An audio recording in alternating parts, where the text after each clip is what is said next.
ولی بتا کر پھر رکا تھا۔ جگنو سانس روک کے سن رہی تھی۔ وہ ہمیشہ سے اتنا ہی صاف گو تھا۔ یہ گھر تمہارے لیے نیا نہیں ہے، تم جو چاہو وہ کمرہ لے سکتی ہو، ولی نے اپنی بات جاری رکھتے ہوئے کہا تھا۔ جگنو اس کی فراخ دلی پر کلس کر رہ گئی۔ سبکی کے احساس نے اندر تک کچل ڈالا تو اس شادی میں ولی کی مرضی شامل نہیں تھی۔ آج تم یہاں رہ سکتی ہو۔ جگنو آج کی رات ملی اس رعایت پر اش اش کر اٹھی۔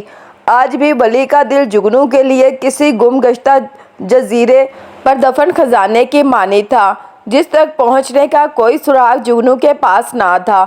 ولی نے باہر برآمدے میں آ کر بتی جلائی تو اسے وہیں ایک کرسی پر براجمان چاند نظر آیا۔ ولی چاند کو نظر انداز کر کے آگے بڑھ رہا تھا کہ چاند اس کے روبرو آیا۔ کہاں جا رہے ہو اس وقت؟ چاند کی نگاہوں کا مفہوم ولی اچھی طرح سمجھ رہا تھا۔ کہیں نہیں جا رہا، یہیں ہوں، ولی نے اطمینان سے جواب دے کر سگریٹ سلگائی تھی۔ کیا تمہیں یہاں ہونا چاہیے؟ چاند نے زور دے کر ولی سے دو معنی سوال کیا۔ تم مجھے یہیں تک ایموشنل بلیک میل کر سکتے تھے چاند، بس یہیں تک۔ ولی نے چاند کی آنکھوں میں دیکھتے ہوئے اپنی بات پر زور دیا تھا۔ افسوس مجھے علم نہیں تھا کہ تم یوں بھی کر سکتے ہو ولی۔ اچھا نہیں کر رہے؟ چاند کی آواز پست اور دھیمی تھی۔ مجھے اچھا بننے کا کوئی شوق نہیں ہے، تم کافی ہو، بس اتنی مہربانی کرو کہ اپنی اچھائی اپنے تک رکھو، مجھے مجبور مت کرو۔ ولی کا لہجہ سپاٹ تھا۔ اس سے پہلے کہ چاند مزید کچھ کہتا، ولی اسے نظر انداز کرتا ہوا ڈے بیڈ پر دراز ہو گیا۔ چاند تعصب سے نفی میں سر ہلاتے ہوئے وہیں بیٹھ چکا تھا۔ ولی کچھ دیر میں ہی غافل ہو کر گہری نیند میں تھا۔ ولی کب اتنا بے حس ہوا؟ چاند نے اسے اطمینان سے سوتا دیکھ کر سوچا تھا۔ جگنو کے دل پر کیا گزری ہوگی پتہ نہیں، اس سے کیا کہا ہوگا اس نے؟ چاند سوچنا بھی نہیں چاہتا تھا۔ جگنو، چاند اور ولی۔ چاند کو ماضی میں ہوئی ہر بات ازبر تھی۔ مغرب ہوتے ہوتے جگنو نے کچن کا تمام سامان کیبنٹ میں جما دیا تھا اور ایک طائرانہ نظر کچن پر ڈالتے ہوئے باہر برآمدے میں آئی تھی۔ بہت دیر ہو چکی تھی، اب اسے گھر جانے کی فکر ستانے لگی تھی۔ کیا کرنا چاہیے؟ چاند کے اٹھنے کا انتظار کرے یا ایسے ہی نکل جائے؟ ابھی وہ سوچ ہی رہی تھی کہ چاند کمرے سے نکلا تھا۔